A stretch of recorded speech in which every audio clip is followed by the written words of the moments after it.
Hey, what's up? My name is Tyson Brown and I want to welcome you to Tyson's Fitness Tips podcast. This is Australia's top health and fitness podcast to help you lose weight, look good with your shirt off, feel confident in your body, and finally achieve the goals you want with your health and fitness. So 5 days a week, I'm going to be giving you top information from myself and also from leading experts in the field so you know everything you need to do to get in the best shape of your life. From nutrition to mindset to workout, everything is covered in this podcast and you need to go nowhere else. So like I said, it's going to be 5 days a week, Monday to Friday, in your ears with quick actionable segments that you can implement straight away, because the most important thing is that you can put these things into play. Also, if you listen all the way to the end of the episode, you're going to get 2 special gifts that you can download upon listening to it. So make sure you listen all the way to the end to get those free gifts, okay? So let's get into the episode.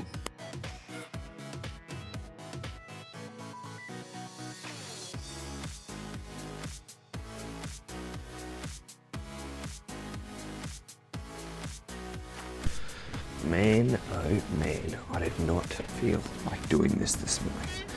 It is Monday, it is 4:10 in the morning. I've just gotten up, just on the way to work. It's actually funny, yesterday, I went and did a thing called the 7 Bridge Walk in Sydney. And basically what the 7 Bridge Walk is you walk around, obviously 7 bridges in Sydney, and it's a 28k walk. So one of my clients and I decided that we were going to do it, and we started at 5 o'clock in the morning, and it was actually surprising because we finished at 9:30. It took us 4.5 hours. We had a very, very decent pace. He's actually a very, very good long distance walker, which was great because we keep a good pace the whole way, and it was really fun, like really, really tough on my feet, and I figured it'd be a great thing to be able to practice for Kokoda for a long walk. So doing that was a lot of fun, a lot of talking, but very, very taxing on the legs and the feet. And so when I woke up this morning, like last night, I was like, man, I'm so tired. I went to bed at I think it was about 7:15 or 7:20. It was very, very early. I just could not handle myself. I needed to go to sleep. And I woke up this morning at 3:45 and I just couldn't get back to bed. And so I've gotten up and my feet are aching, my calves are aching, my quads are aching. I am so sore. And I was like, I do not want to get out of bed. I do not want to do this podcast this morning. I just don't have motivation. But I had to punch the clock. I've talked about this in another episode, but you've just got to do what you've got to do, whether you feel like it or not. There are going to be those days where you don't feel like eating healthy. There are going to be those days where you don't feel like exercising. And if you always listen to what your mind says and you're like, oh no, I just don't feel like it, then you're not going to get anywhere, because there are going to be those days you don't feel motivated. There are going to be those days where you're like, no, I just don't want to do anything. I don't feel right. And you trick yourself into thinking that you can just skip out on things, and then that's why you don't make progress. So sometimes you've got to ignore your body and just go, fuck it, I'm doing it anyways, especially when it comes to nutrition. Like, oh, I just don't feel like I can diet today. Like, no, you can fucking diet today. Or I don't feel like I can work out today. Why? Is it because you're actually completely exhausted, you're tired as? Like if you wake up and you've only had 4 hours of sleep and you're very tired and exhausted and you're relying on coffee all day, then yeah, you probably shouldn't work out. But if you feel good, you're fine, you go to work, you're all good, and you're like, oh, I'm just a bit too tired for the gym. No, that's complete bullshit. And you've got to punch the clock whether it's a good workout or not. But I'm not here to talk to you about workouts today. I am here to talk to you about a few simple things you can do to improve your sleep that's going to help you with fat loss. Because what studies have shown is people who sleep under 6 hours,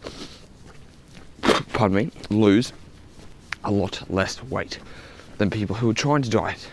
Actually, a lot of people don't even lose weight when they're trying to diet if they've got a lack of sleep, because sleep throws a lot of things out.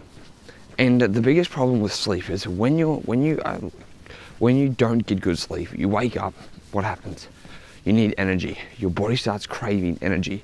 It craves high sugary foods to give you an energy spike. It craves things that are bad for you so you can get, because it wants quick energy, and that's what happens. So most people can't make good choices because they're so hungry. So if you can improve your sleep, then that means it's going to help you improve your fat loss, right? So the first thing I want you to think about is I want you to get at least 7 hours of sleep a night. Up to 9 hours, okay? Everyone's gonna be different. You've got to find what your sweet spot is. You are not some special fucking snowflake who can sleep less than 7 hours. You don't exist. So what you need to do is you need to think about, okay, I need to be in bed this time if I'm gonna wake up at this time. So if you're gonna wake up at 6 o'clock, you need to be in bed by at least 11 o'clock, right? Earlier the better, obviously, but you have to be in bed by 11 o'clock. Because if you're not in bed by 11 o'clock, you're fucking yourself over in the long run. And you're risking yourself overeating, you're risking yourself not having a lot of energy, and you're just really going to mess yourself up. So, first thing, always make sure you get 7 to 9 hours sleep, 7 minimum. The more, the better. You're going to feel better, you're going to have more energy, you're going to make better food choices, you're not going to be grumpy. There are going to be so many benefits when you start to just get a good night's sleep. Alright, so that's number one. Sounds simple, but I bet you a lot of you aren't doing it anywhere at the moment. And put an alarm on your phone half an hour before you need to be in bed, because you're probably going to dawdle for half an hour, right? So if it's supposed to be in bed by 11, so 10:30 your alarm goes off, get up, clean your teeth, get dressed, put the stuff away, turn the TV off. By the time you're in bed, it's going to be 11 o'clock. You've got 7 hours in bed right there, okay? Number two is you need to get outside for at least 30 minutes a day to get sun on your skin. Now, it doesn't have to be one 30-minute block. It can be 2 15-minute blocks, 3 10-minute blocks, whatever it's going to be, but you need to get sun on your eyes and your skin, because what this does is this aligns you with the circadian rhythm. So it gets your body synced up with the world clock. So wherever you are in the world, there's going to be, you have a world clock. So if you get outside and you get sun on your skin, if you get sun directly on your eyes, no sunglasses, this is going to activate receptors in your eyes and help. It's called a Zeitgeber, which is basically your body clock. So when you get sun on your eyes, it's going to tell your body, hey, it's early in the morning, it's time to start functioning properly. So this will help you get better sleep at night by getting sun during the day. So any time before midday is going to be really, really good, because that's when the sun's at the best level. So wake up, whether you can wake up, go outside, walk and get your coffee, or whether it be on the way to work, when you're waiting at the bus stop, whatever it is, make sure you stand in a place where the sun's directly on you, but do not have your glasses on, okay? So sun on your skin, sun on your eyes. Don't look directly in the sun, just let the sun shine down. Number three is meal timing. Now, meal timing is important because it's another a regulator for your body clock. So if you eat usually at 6 a.m, at 12 p.m, and at 6 p.m. again, let's say, you want to keep that schedule as often as possible. Because what happens is when you throw over your meal timing, now one day is obviously going to affect it, but if you don't have a schedule with your meals, if one day you eat at 7 a.m, the next day you eat at 12 p.m. because you do intermittent fasting for one day, and you keep doing those things and you keep throwing your meals off and on, it's going to throw your body out of whack, because food is again a Zeitgeber for your body clock. So you've got to think about, okay, what roughly times am I eating? So give yourself a 3-hour window between each meal. So if you usually eat at 7 o'clock in the morning, you can eat at 6 a.m, 7 a.m, or 8 a.m, right? If you usually eat lunchtime at 1 p.m, you could do 12 p.m, 1 p.m, or 2 p.m, okay? You don't want to go from 7 a.m. all the way to, let's say, 4 p.m, and then you don't eat again until 8 p.m, because that's really going to throw your body clock off. And if you eat really close to dinner and you don't usually, if you eat really close to bedtime and you don't usually, that's going to also throw off your body, and it's going to think, oh, it's not time for bed yet. It's going to hurt you of getting a good night's sleep. So try and line up your body clock as much as you can with your meals, eating roughly around the same time. Another Zeitgeber, which is really good and really exciting to know about, is coffee. So for me, I woke up this morning, like I said, I felt tired. I have 2 shots of coffee, get out and do my walking, and just from doing that, my body knows, oh, it's time to get moving, because coffee can be metabolized by the liver. It is a Zeitgeber. It helps get my body regulated, and it tells my body, okay, it's time to do this. It's also a good stimulant for bowel movement. So first thing in the morning, being able to have some coffee starts to move those functions, starts to obviously make you go to the bathroom, and it just gets everything moving for the day. So coffee is a great zeit giver to help get your body in circadian rhythm.